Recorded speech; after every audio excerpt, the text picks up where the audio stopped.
जय श्री कृष्ण, राधे कृष्ण, ओम नमो भगवते वासुदेवाय। जिसमें गीता का प्रचार करने की योग्यता नहीं है, वो क्या करे, इसको भगवान आगे के श्लोक में बताते हैं। तुम्हारा और हमारा यह संवाद शास्त्रों सिद्धांतों के सारभूत धर्म से युक्त है। ये बहुत विचित्र बात है कि परस्पर साथ रहते हुए तुम्हारे हमारे बहुत वर्ष बीत गए, परंतु हम दोनों का ऐसा संवाद नहीं हुआ, कभी नहीं हुआ। ऐसा धर्ममय संवाद तो कोई विलक्षण अलौकिक अवसर आने पर ही होता है। जब तक मनुष्य की संसार से उकताहट न हो, विराग या उपलब्धि न हो, तो हृदय में जो होता हलचल न मची हो, तब तक उसकी असली जिज्ञासा जागृत नहीं होती। किसी कारणवशात जब यह मनुष्य अपने कर्तव्य का निर्णय करने के लिए व्याकुल हो जाता है, जब अपने कल्याण के लिए कोई रास्ता नहीं दिखता, बिना समाधान के कोई सांसारिक वस्तु, व्यक्ति, घटना, परिस्थिति आदि किंचित मात्र भी अच्छी नहीं लगती, एकमात्र हृदय का संदेह दूर करने की धुन लग जाती है। एक ही जोरदार जिज्ञासा होती है और दूसरी तरफ से मन से होता हट जाता है। तब यह मनुष्य जहां से प्रकाश और समाधान मिलने की संभावना होती है, वहां अपना हृदय खोलकर बात पूछता है, प्रार्थना करता है, शरण हो जाता है, शिष्य हो जाता है। पूछने वाले के मन में जैसी जैसी उत्कंठा बढ़ती है, कहने वाले के मन में वैसी वैसी बड़ी विचित्र और विलक्षणता से समाधान करने वाली बातें पैदा हो जाती है। जैसे दूध पीने के समय बछड़ा जब गाय के थनों पर मुंह से बार बार धक्का मारता है और थनों से दूध खींचता है, तो गाय के शरीर में रहने वाला दूध थनों में एकदम उतर आता है। ऐसे ही मन में जोरदार जिज्ञासा होने से जब जिज्ञासु बार बार प्रश्न करता है, तब कहने वाले के मन में नए नए उत्तर पैदा होते हैं। सुनने वाले को जो जो नई बातें मिलती हैं, त्यों त्यों उसमें सुनने की नई नई उत्कंठा पैदा होती रहती है। ऐसा होने पर ही वक्ता और श्रोता इन दोनों का संवाद बढ़िया होता है। अर्जुन ने ऐसी उत्कंठा से पहले कभी बात नहीं पूछी और भगवान के मन में भी ऐसी बातें कहने की कभी नहीं आई, परंतु जब अर्जुन ने जिज्ञासा पूर्वक वहां से पूछना आरंभ किया, वहीं से उन दोनों का प्रश्नोत्तर रूप से संवाद आरंभ हुआ। इसमें वेदों तथा उपनिषदों का सार और भगवान के हृदय का असली भाव है, जिसको धारण करने से मनुष्य भयंकर से भयंकर परिस्थिति में भी अपने मनुष्य जन्म के ध्येय को सुगमता पूर्वक सिद्ध कर सकता है। प्रतिकूल से प्रतिकूल परिस्थिति आने पर भी घबराए नहीं, प्रतिकूल परिस्थिति का आदर करते हुए उसका सदुपयोग करें, अर्थात अनुकूलता की इच्छा का त्याग करें, क्योंकि प्रतिकूलता पहले किए गए पापों का नाश करने और आगे अनुकूलता की इच्छा का त्याग करने के लिए ही आती है। अनुकूलता की इच्छा जितनी ज्यादा होगी, उतनी ही प्रतिकूल अवस्था भयंकर होगी। अनुकूलता की इच्छा का जो जो त्याग होता जाएगा, त्यों त्यों अनुकूलता का राग और प्रतिकूलता का भय मिटता जाएगा। राग और भय दोनों के मिटने से समता आ जाएगी। समता परमात्मा का साक्षात स्वरूप है। गीता में समता की बात विशेषता से बताई गई है। गीता ने इसी को योग कहा है। इस प्रकार कर्म योग, ज्ञान योग, भक्ति योग, ध्यान योग, प्राणायाम आदि की विलक्षण विलक्षण बातों का इसमें वर्णन हुआ है। तात्पर्य है कि इस संवाद को कोई जो जो पढ़ेगा, पाठ करेगा, याद करेगा, उसके भावों को समझने का प्रयास करेगा, त्यों ही त्यों उसके हृदय में उत्कंठा बढ़ेगी। वह जो जो समझेगा, त्यों त्यों उसकी शंका का समाधान होगा। जो जो समाधान होगा, त्यों त्यों उससे अधिक रुचि पैदा हो जाएगी। जो जो रुचि अधिक पैदा होगी, त्यों त्यों गहरे भाव उसकी समझ में आएंगे और फिर वे भाव उसके आचरणों में, क्रियाओं में, बर्ताव में आने लगेंगे। आदर पूर्वक आचरण करने से वह गीता की मूर्ति बन जाएगा। उसका जीवन गीता रूपी सांचे में ढल जाएगा, अर्थात वह चलती फिरती भगवत गीता हो जाएगी। उसको देखकर लोगों को गीता की याद आने लगेगी, जैसे निषाद राजपूत को देखकर माताओं को और दूसरे लोगों को लखनलाल की याद आती है। यज्ञ दो प्रकार के होते हैं, द्रव्य यज्ञ और ज्ञान यज्ञ। जो यज्ञ पदार्थों और क्रियाओं की प्रधानता से किया जाता है, वह द्रव्य गीता से केवल अपनी आवश्यक वास्तविकताओं को जानने के लिए जो प्रश्न किए जाते हैं, विज्ञ पुरुषों द्वारा उनका समाधान किया जाता है, उन पर गहरा विचार किया जाता है, विचार के अनुसार अपनी वास्तविक स्थिति का अनुभव किया जाता है तथा वास्तविक तत्व को जानकर ज्ञात ज्ञातत्व हो जाता है, वह ज्ञान यज्ञ कहलाता है।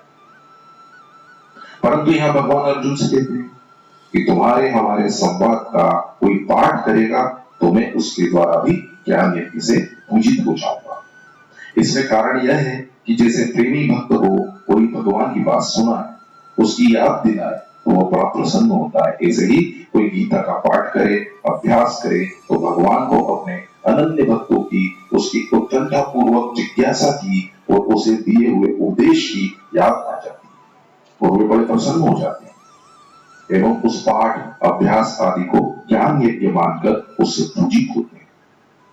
कारण कि पाठ, अभ्यास आदि करने वालों के हृदय में उनके भावों के अनुसार भगवान का नित्य ज्ञान विशेषता से स्फुरित होने लगता है। इति में मति, ऐसा कहने का तात्पर्य है कि जब कोई गीता का पाठ करता है तो मैं उसको सुनता हूं, क्योंकि मैं सब जगह रहता हूं और सब जगह मेरे कान हैं, तथा उस पाठ को सुनते ही मेरे हृदय में विशेषता से ज्ञान, प्रेम, दया आदि का समुद्र लहराने लगता है और गीता उपदेश की याद में मेरी बुद्धि सरोबार हो जाती है।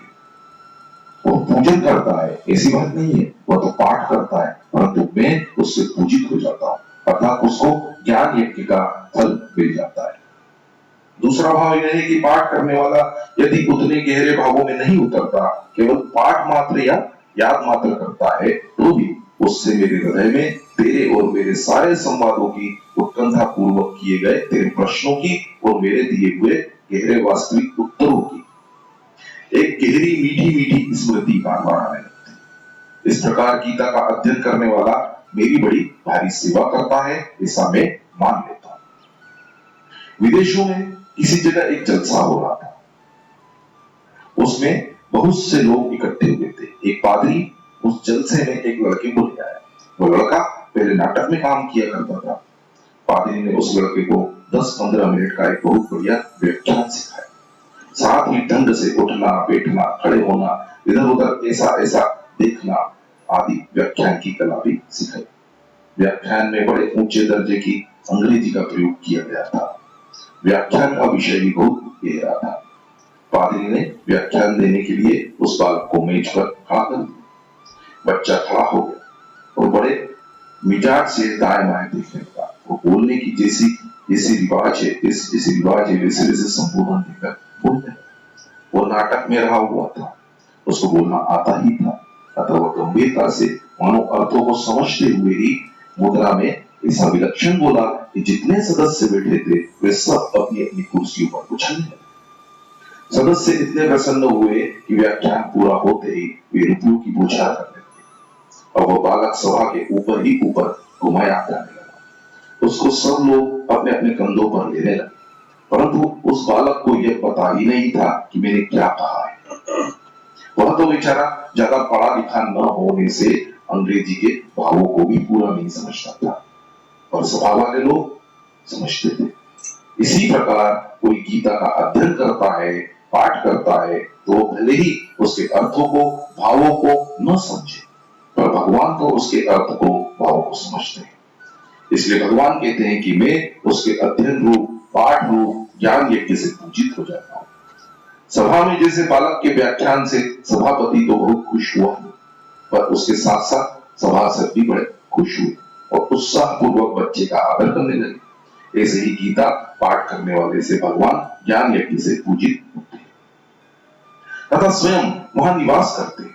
साथ ही साथ प्रयाग आदि तीर्थ, देवता, ऋषि, योगी, दिव्य, नाथ, गोपाल, गोपिकाएं, नारद, उद्धव आदि भी वहां निवास करते हैं। परिशिष्ट भाव है कि भगवान ज्ञान यज्ञ को द्रव्यमय यज्ञ से भी श्रेष्ठ मानते हैं। जब गीता के अध्ययन का ही इतना महात्म्य है तो फिर उसके अनुसार आचरण करने का तो कहना ही क्या है। जो गीता का प्रचार और अध्ययन भी न कर सके वह क्या करे, इसके लिए आगे के श्लोक में उपाय बताते हैं। गीता की बातों को जैसा सुन ले उसको प्रत्यक्ष से भी बढ़कर पूज्य भाव सहित वैसा की वैसा मानने वाले का नाम श्रद्धावान है। और उन बातों में कहीं भी किसी भी विषय में किंचित मात्र भी कमी न देखने वाले का नाम अनसूय है। ऐसा श्रद्धावान और दोष दृष्टि से रहित मनुष्य गीता को केवल सुन ही ले तो वह भी शरीर छूटने पर संपूर्ण पापों से मुक्त होकर पुण्य कार्यों के शुभ लोगों को प्राप्त कर लेता है। यहाँ दो बार अभिपद देने का तात्पर्य है कि जो गीता का प्रचार करता है, अध्ययन करता है, उसके लिए तो कहना ही क्या, और जो सुन भी लेता है वह मनुष्य भी शरीर छूटने पर शुभ लोगों को प्राप्त हो जाता है। मनुष्य की वाणी में प्राय भ्रम, प्रमाद, लिप्सा और कपट पाठव, कारण पाठव, ये चार दोष रहते हैं। वक्ता जिस विषय का प्रतिपादन करता है उस विषय में वह बिल्कुल निस्संदेह न हो तो इसे भ्रम कहते हैं। दूसरा, वक्ता विवेचन में आलस्य, उपेक्षा, उदासीनता, तत्परता की कमी, लोग समझे या न समझे इसकी तरफ बेपरवाह करता रहता है तो इसे प्रमाद कहते हैं। तीसरा, वक्ता की रुपए पैसे, मान बढ़ाई, आदर सत्कार, सुख आराम आदि लौकिक पारलौकिक कुछ भी पाने की इच्छा है इसे लिप्सा कहते हैं। तो चौथा, वक्ता जिन इंद्रिय, मन, बुद्धि, वाणी आदि से अपने भाव प्रकट करता है उन कर्णों में पटुता, कुशलता नहीं है और वह श्रोता की भाषा, भाव, योग्यता को नहीं जानता इसे कर्णा पाठों कहते हैं। अतः मनुष्य की वाणी सर्वथा निर्दोष नहीं हो सकती, परंतु भगवान की दिव्य वाणी में इन चारों में से कोई भी दोष नहीं रह सकता, क्योंकि भगवान निर्दोषता की परावधि है। अर्थात भगवान से बढ़कर निर्दोषता किसी में कभी होती ही नहीं। इसलिए भगवान के वचनों में किसी प्रकार के संशय की संभावना ही नहीं है। अतः गीता सुनने वाले को कोई विषय समझ में कम आए, विचार द्वारा कोई बात न जचे तो समझना चाहिए कि इस विषय को समझने में मेरी बुद्धि की कमी है, मैं समझ नहीं पा रहा। इस भाव को दृढ़ता से धारण करने पर असूया दोष मिट जाता है। भगवान में अत्यधिक श्रद्धा, विश्वास पूर्वक भक्ति होने पर भी असूया दोष बाकी नहीं रहता। चैतन्य महाप्रभु का एक भक्त था, वह रोज गीता का पाठ करते हुए मस्त हो जाता था, गदगद हो जाता था और रोने लगता था। वो शुद्ध पाठ नहीं करता था, उसके पाठ में अशुद्धि आती थी। उसके विषय में किसी ने चैतन्य महाप्रभु से शिकायत कर दी कि देखिए प्रभु, वो बड़ा पाखंड करता है, पाठ को शुद्ध करता नहीं, वो रोता रहता है। चैतन्य महाप्रभु ने उसको अपने पास बुलाकर पूछा, तुम गीता का पाठ करते हो तो क्या उसका अर्थ जानते हो? उसने कहा नहीं प्रभु। फिर पूछा, तो फिर तुम रोते क्यों हो? उसने कहा, मैं जब अर्जुन को वाच पढ़ता हूं तो अर्जुन भगवान से पूछ रहे हैं, ऐसा मेरे को प्रत्यक्ष दिखता है, और जब मैं श्री भगवान को वाच पढ़ता हूं तो भगवान अर्जुन के प्रश्नों का उत्तर दे रहे हैं, ऐसा मेरे को प्रत्यक्ष दिखता है। इस प्रकार भगवान श्री कृष्ण और अर्जुन का आपस में संवाद हो रहा है, ऐसा प्रत्यक्ष दिखता है। परंतु अर्जुन क्या पूछते हैं और भगवान क्या उत्तर देते हैं, यह मेरी समझ में नहीं आता। मैं तो उन दोनों के दर्शन करके ही राजी हो जाता हूँ, प्रसन्न हो जाता हूँ। उसकी ऐसी श्रद्धा भक्ति देखकर चैतन्य महाप्रभु बहुत प्रसन्न हुए। इस प्रकार की श्रद्धा भक्ति वाला मनुष्य गीता को केवल सुन भी ले तो उसकी मुक्ति में कोई संदेह नहीं रहता। वो शरीर छूटने पर संपूर्ण पापों से मुक्त होकर पुण्य कार्यों के शुभ लोगों को प्राप्त हो जाता है। यहाँ पुण्य कर्माणाम पद से सकाम भाव पूर्वक यज्ञ, अनुष्ठान आदि पुण्य कर्म करने वालों को नहीं लेना चाहिए, क्योंकि भगवान ने उनको ऊंचा नहीं माना है। प्रत्युत उनके बारे में कहा है कि वे बार बार आवागमन को प्राप्त होते रहते हैं। यहाँ उन पुण्य कर्मा भक्तों को लेना चाहिए जिनको भगवान का प्रेम, दर्शन आदि की प्राप्ति होती है। इसे पुण्य कर्मा भक्तों को अपने अपने इष्ट के अनुसार वैकुंठ, साकेत, गोलोक, कैलाश आदि जिन दिव्य लोगों की प्राप्ति होती है, असूया दोष रहित श्रद्धावान पुरुष को गीता सुनने मात्र से उन लोगों की प्राप्ति हो जाती है। विशिष्ट भाव है कि श्रद्धा भक्ति के तारतम्य से गीता को सुनने में तारतम्य रहता है। और सुनने के तारतम्य से श्रोता का स्वर्ग आदि लोकों से लेकर भगवत लोक तक अधिकार हो जाता है। अर्थात अधिक श्रद्धा भक्ति होगी तो वह भगवान के धाम को प्राप्त हो जाएगा और कम श्रद्धा भक्ति होगी तो वह अन्य लोगों को प्राप्त हो जाएगा। गीता के अध्ययन और श्रवण की तो बात ही क्या है, गीता को रखने मात्र का भी बड़ा महत्व है। एक सिपाही था, जब रात के समय कहीं से अपने घर आ रहा था, रास्ते में उसने चंद्रमा के प्रकाश में एक वृक्ष के नीचे एक सुंदर स्त्री देखी। उसने उस स्त्री से बातचीत की तो उस स्त्री ने कहा, मैं आ जाऊं क्या? सिपाही ने कहा, आ जा। सिपाही के ऐसा कहने पर वो स्त्री जो वास्तव में चुड़ैल थी उसके पीछे आ गई। अब वह रोज रात में उस सिपाही के पास आती, उसके साथ सोती, उसका संग करती और सवेरे चली जाती। इस तरह वह उस सिपाही का शोषण करने लगी, अर्थात उसका खून चूसकर उसकी शक्ति क्षीण करने लगी। एक बार रात में वे दोनों लेट गए और बत्ती जलती रह गई। तो सिपाही ने उससे कहा कि तू बत्ती बंद कर दे। तो उसने लेटे लेटे ही अपना हाथ लंबा करके बत्ती बंद कर दी। अब सिपाही को पता कि यह कोई सामान्य स्त्री नहीं है, यह तो चुड़ैल है। वो बहुत घबराया। चुड़ैल ने उसको धमकी दी कि अगर तू किसी को मेरे बारे में बताएगा तो मैं तेरे को मार दूंगी। इस तरह वह रोज रात में आती और सवेरे चली जाती।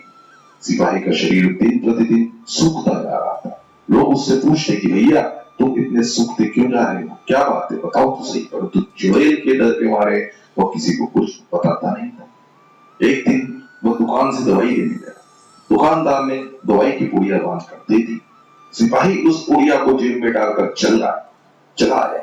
रात के समय जब चुड़ैल आई तब वह दूर से ही खड़े खड़े बोली कि तेरी जेब में जो पुड़िया है उसको निकाल कर फेंक दे। सिपाही को विश्वास हो गया कि इस पुड़िया में जरूर कुछ करामात है, तभी तो ये चुड़ैल मेरे पास नहीं आई। सिपाही ने उससे कहा कि मैं पुड़िया नहीं फेंकूंगा। चुड़ैल ने बहुत कहा पर सिपाही ने उसकी बात नहीं मानी। जब चुड़ैल का उस पर कोई वश नहीं चला था वो चली गई। सिपाही ने जेब में से पुड़िया को निकाल कर देखा तो वह गीता का फटा हुआ पन्ना था। इस तरह गीता का प्रभाव देखकर वो सिपाही हर समय अपनी जेब में गीता रखने लगा। वो चुड़ैल फिर कभी उसके पास नहीं आई। जय श्री कृष्ण, राधे कृष्ण, ओम नमो भगवते वासुदेवाय।